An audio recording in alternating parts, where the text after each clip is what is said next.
தமிழ்நாடு தேர்தல் 2026 மக்கள் தீர்ப்பு யாருக்கு? இந்த முறை நடைபெற இருக்கும் தேர்தல் தமிழ்நாட்டின் அரசியல் வரலாற்றில் மிகவும் முக்கியமானதாக பார்க்கப்படுகிறது. தற்போது ஆட்சியில் இருக்கும் திராவிட முன்னேற்றக் கழகம் முதல்வர் எம்.கே. ஸ்டாலின் தங்களின் சாதனைகளை முன்வைத்து மீண்டும் ஆட்சியை பிடிக்க முயற்சி செய்கின்றனர். மற்றொரு பக்கம் எதிர்க்கட்சியாக இருக்கும் all India Anna Dravida Munnetra Kazhagam Edappadi K. Palaniswami மக்களின் ஆதரவை பெற தீவிரமாக களமிறங்கியுள்ளனர். அதே சமயம் புதிய அரசியல் சக்தியாக உருவாகி வரும் தமிழக வெற்றி கழகம் விஜய் இளைஞர்களின் கவனத்தை அதிகமாக ஈர்த்து வருகின்றனர்.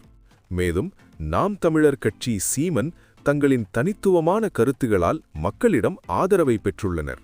இந்த தேர்தலில் வேலைவாய்ப்பு, கல்வி, மருத்துவம் மற்றும் மாநில வளர்ச்சி போன்றவை முக்கிய பிரச்சினைகளாக மாறியுள்ளன. இளைஞர்கள் மற்றும் முதல் முறையாக வாக்களிக்க வரும் மக்கள் இந்த தேர்தலில் மிகப்பெரிய தாக்கத்தை ஏற்படுத்தக்கூடும். சமூக ஊடகங்கள் மூலமாக அரசியல் தகவல்கள் வேகமாக பரவி மக்கள் கருத்தை மாற்றும் அளவுக்கு வளர்ந்துள்ளது. ஒரு வாக்கு மிகவும் சக்தி வாய்ந்தது. அது ஒரு அரசாங்கத்தை உருவாக்கவும் மாற்றவும் முடியும். அதனால் உங்கள் வாக்கை சரியாக பயன்படுத்துங்கள். இறுதியில் தமிழ்நாடு தேர்தல் 2026இல் மக்களின் தீர்ப்பு யாருக்கு? டிஎம்கேவா, ஏஐஏடிஎம்கேவா, டிவிகேவா அல்லது என்டிகேவா?